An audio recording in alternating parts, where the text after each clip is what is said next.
You get the popcorn, I'll get the tickets. It's time for the Two Oceans 5 movie review. The Two Oceans 5 movie review. Indeed. Splingo, how are you, sir? Beautiful. Beautiful. Yeah. You guys? Very good, actually. I've just come off the beach, so I'm feeling kind of clothed. Regenerated. You're looking sun-kissed as well. Sun-kissed. Yes, that was All the the right makeup. places. Yeah, exactly. It could be quite dangerous when you're doing naked shoots on the beach. Just lend themselves to sand and Discomfort discomfort. in general. Grating, I think it's called. What are we looking at today? Well, very exciting. Taking the thing away from me being naked to you doing movies. Back to Hardiman being naked. Well, this week is all about Harry Potter, actually. That came out yesterday. All the cinemas are now showing Harry Potter. Harry Potter and the Deathly Hallows, Part 1. That's the first chapter of the final chapter. Sounds a bit weird. It's been going on forever, hasn't it? Yeah. I mean, in a nice way, but I mean, it has been a long time. Almost 10 years. It's 7th film out right now. So, they've been there. They've done that. And It's becoming like a soap opera or But something. you're kind of committed. You have to go to the end now. You know, you can't go, okay, well, it was cool, let's just stop. You have to go all the way to the end. I bet you they'll generate one after part 2. They'll generate another one. There'll be a prequel. Christmas special or something. Yeah, there'll always be a Harry Potter. It's like The Bold and the Beautiful. It will never go away. It'll probably become a TV series. Like that's true. Millennium series also became a TV series. Any popular franchise, let's go TV. So, yeah. Well, how did you think about this one? It was... I actually preferred the Half-Blood Prince. That was the previous one. This one is a little bit detached. It's a very good film. I'm not downing it. No. It's a quality Harry Potter installation. But this one actually doesn't feature Hogwarts, which is kind of like the HQ for most of the films. So it feels a little bit, as I said, detached and adrift, actually. They start off lightning pace, obviously trying to show off with all the 3D visuals. It was filmed Is it in 3D? Oh, dear. No, it's not in 3D. They canned it at the last minute. Oh, okay. The last one is going to be in 3D. But this one, unfortunately, just 2D for those 3D fans out there. And it was great. Started off really well. Lots of action, that sort of thing, and then kind of gets a bit lost. Kind of the wilderness years type thing. Have you guys seen Where the Wild Things Are?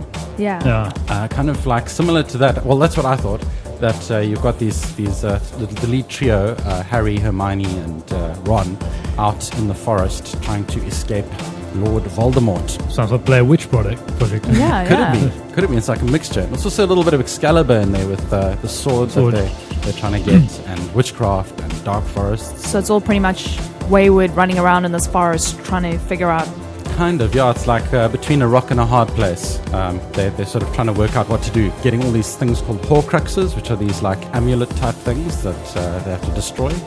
And then also discovering the Deathly Hallows, which are 3 really powerful wizards' objects. And they have to obviously stop Voldemort from getting them. Haven't read the book, so I'm just speaking from what I've seen. I read the book, and I'm trying to remember I'm trying to picture how they would cut it in half, how they would cleave it, so to speak. Yes. Yeah, I mean, did it end on a bit of a cliffhanger? Or? A little bit, yeah. No, it's a little bit abrupt also, actually, because you're kind of thinking, okay, this has been 2.5 hours, and then suddenly they're the credits. Wow. Okay. I hate it when that happens. I get so irritated. No ending. Yeah, but even, it doesn't have to be a good ending, but I need to feel like we've ended. There's a natural sort of like conclusion, like a tie-up, It was, I gave it a solid 7. Okay, so I mean, it's not too bad at all. Definitely worth a watch. Good. Quality production, great sort of visuals, and great performances, but a little bit sort of wayward at times. I don't know if that was direction, editing. Or what? Yeah. Who you blame? Yeah, so that's definitely one to check out. Cool. In cinemas right now, as we speak. Cool. And then we've also got a couple of art house things in the mix. Coco, Chanel, and Igor Stravinsky. It's not that long, the title. Is that like a follow-on from the first Coco Chanel film? It's not. No, this one, the first one was more of a biopic. Yeah. This one is actually like a couple love story, all about the passion, the pain, and the genius. And it's got actress called, her name's Anna Mugulalis. Love her Terrible. work. Love her work. Terrible. Oh, Mugulalis. Yeah. yeah. And then yeah. Mads Mikkelsen, you might have heard of at least. No. No, not at all. Okay. Yeah, so those are the two leads. Have you seen this one? No, I haven't. It's an art house film. So it's all about the beautiful cinematography and, the lavish scenes and all the art deco stuff. And the music and the talent and the genius in the 1900s. So you already know if you are that kind of person. This movie's got a lot of nudity. If you aren't that kind of person and you want a bit of... I'm all about nudity at the moment. Nudity, Hardiman. Just can't get enough of this stuff, to be honest.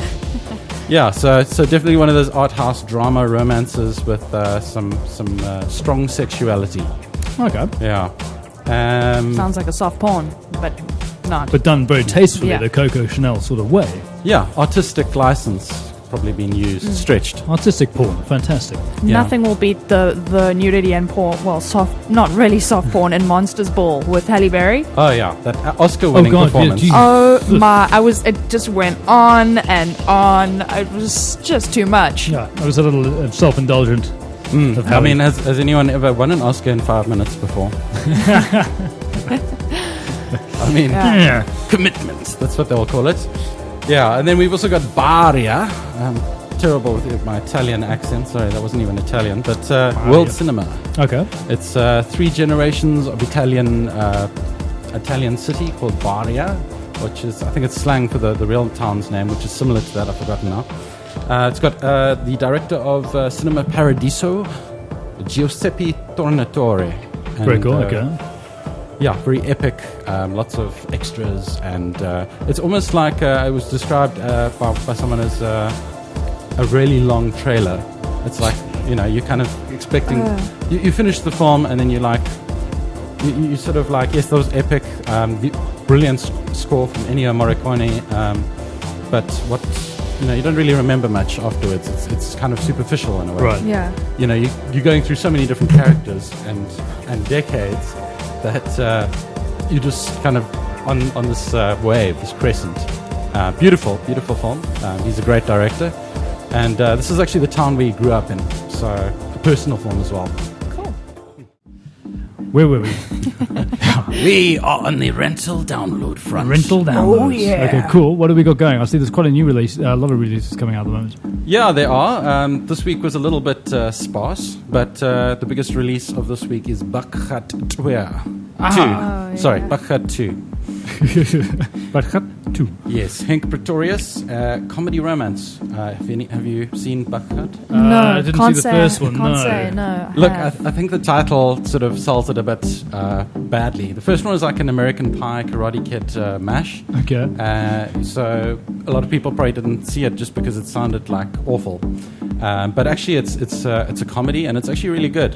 It's got a nice feel-good vibe, and there are subtitles. But it was a great film, and the sequel carries on where the first one left off. Okay. It's about a guy called Wimpy Kukumur. Who, I'm amazed I haven't seen this. and he's a rugby player, and he's Naturally. so he's at school and he wants to win over the girl, and eventually does, and then he goes to university and is playing rugby there, trying to win over the girl. Look, it's like a formulaic American kind of comedy. You really have to see it before you judge. but it works. I mean, No, you'd enjoy it. It's really entertaining. Okay. I actually went to Bakhat 2 on purpose. I went there on purpose. The only thing that So was you didn't just stumble upon or get blindfolded and then no, I didn't like thrown step into into the the wrong cinema. cinema. I mean, actually, earlier I walked into the women's bathroom, so I've done that before. Now, this actually went intentionally and enjoyed it. That was good. Okay. Do you have to get into that frame of mind where when you watch like a B-grade horror or a kung fu movie where you're like, I'm going to enjoy this because it's so bad? Like a cult bad kind of vibe instead of I'm enjoying this because it's actually well made? We've got a movie like that coming up later, but this is actually one of those ones that if you're South African, it definitely helps understand some of the comedy that's going on. oh, cool. It's not like stupid comedy. There's There's some intelligence put in there. yeah, no, it's really worth a watch, eh? And the only thing that's bad about it, the only flaw I can see, is Steve Hoffman, because he was in the hospital scene, which kind of just broke the whole whole suspense of reality. Right. There's this weird rehab hospital scene where he's like, it looks like a totally different film. It's just in the middle there. It's like, Sometimes cameos don't work. no. And I think they kind of maybe felt Especially with compelled. Hoffman. They probably felt compelled to keep him in there because he probably did a lot of work, but didn't quite work. Yeah. It's almost like throwing Gladiator into the middle of a comedy, a scene from Gladiator. That's how jarring it was. So, and other than that, it's really quite a fun, feel-good film, worth a watch. Okay. Diary of a Wimpy Kid, that's also Is that out. any good? Because I keep seeing it pop up on my screen on the Apple TV, and I kind of, I don't know. It's a sweet family comedy kind of film. Okay. It's, one of these kids that's trying to be cool at school, and he's going into middle school over there. It's like going to high school, I suppose. So he's a small fish, bottom of the barrel, and trying to make a name for himself, trying to be cool, trying to be in, and do the right things. So it's quite fun. It's it's not in depth. There are no name actors in it. So, But it has its moments. It's worth watching. yeah, it's lovely themes about friendship and courage and all that sort of thing. So, look, good. if you've got a toss-up between Cats and Dogs 2, The Revenge of Kitty Galore, and Diary of a Wimpy word. Kid, I think go with Diary of a Wimpy Kid. Yeah, sure. So, nice family comedy. And then something of South African interest, which I think was released last week, not this week, The Lost Boys, The Thirst.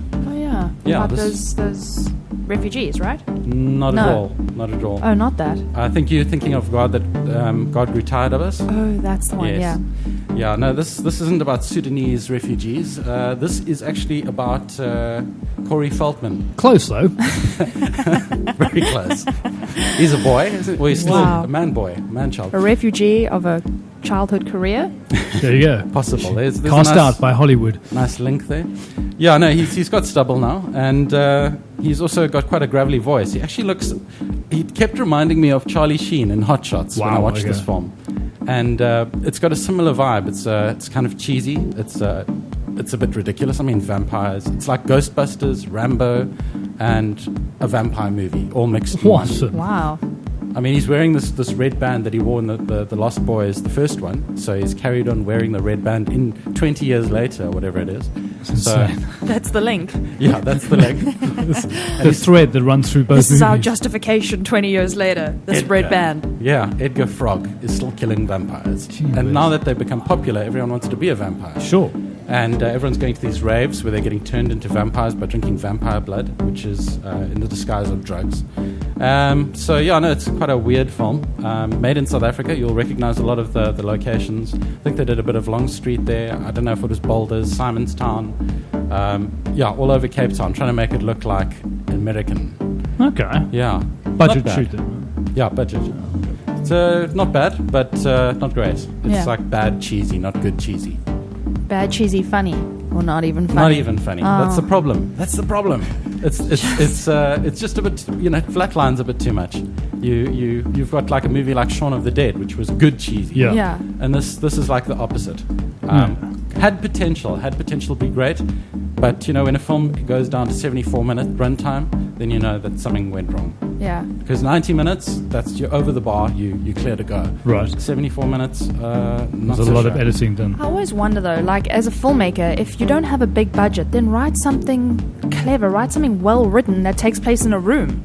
Why Exactly. try and do an Not epic with when you've got Corey, not when with you've got Corey Feldman. 250 rand notes to rub together? I mean, what is that? Yeah. You're not gonna pull it off, obviously. Totally agree with you there. Yeah. Cool. Thank you very yeah. much for hanging around. Mm. We kept you waiting a little bit this morning, but we will see you again next week. Cool. More exciting stuff. I've downloaded 3 of those movies we were talking about Right now. right now. Now, while we were talking. As you're talking, I'm going, Diary of a Wimpy Kid. Cool, we'll load that up. Very nice. 10 away.